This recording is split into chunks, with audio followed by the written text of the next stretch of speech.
புண்ணியனே கோள் இளமதி வைத்த புண்ணியனே இதுவோ எமை ஆளுமாறு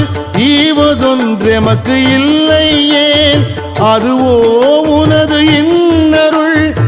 ஆவடு துறை அரணே